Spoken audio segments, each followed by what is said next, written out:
All right, let's have a look at the next two. Y equals ln of x squared.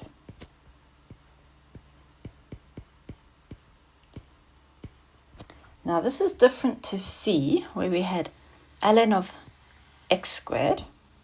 Okay, here our x itself is squared. In this example, the whole of ln x is squared. And the difference here means that we are going to have a nested chain rule, because the whole of ln x has been squared. That's our outside function.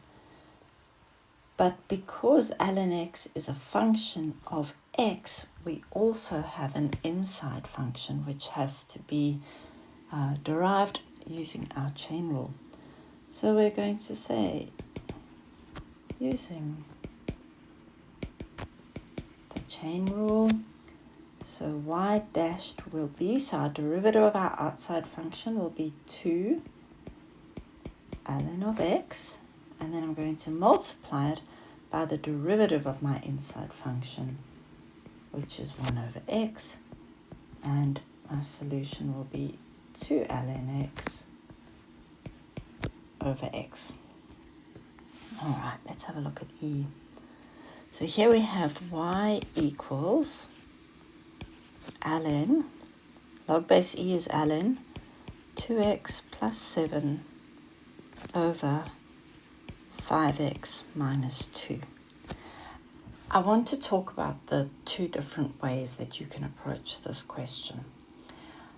You might notice that I have a function with respect to x divided by another function with respect to x. This should automatically be triggering in your head, oh, I have a quotient rule. However, inside this quotient rule is inside of a log function.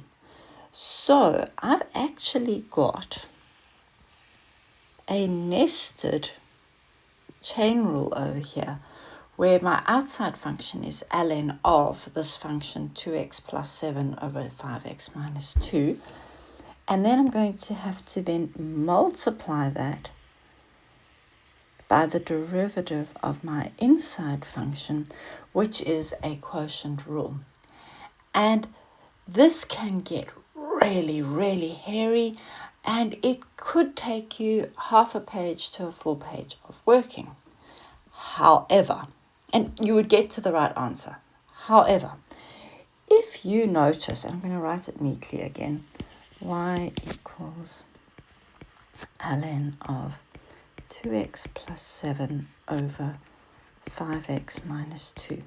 If you happen to notice that using my log laws, I can actually split this fraction over here into two separate logs, because when I've got a division inside a log, I can split that into a subtraction. That can become 2 ln x plus 2x plus 7, ln of 2x plus 7 minus ln of 5x minus 2. And once I've rewritten that equation in that form, the derivative is super easy to find. In fact, I can just say,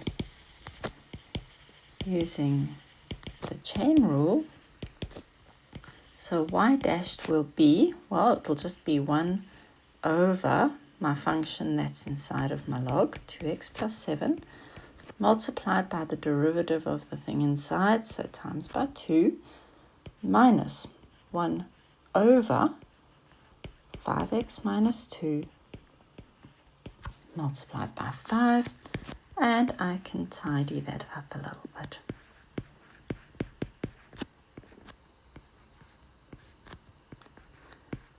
So you can do this sort of question in 3 or 4 lines instead of having to take half a page, maybe even a whole page, because you know your log laws.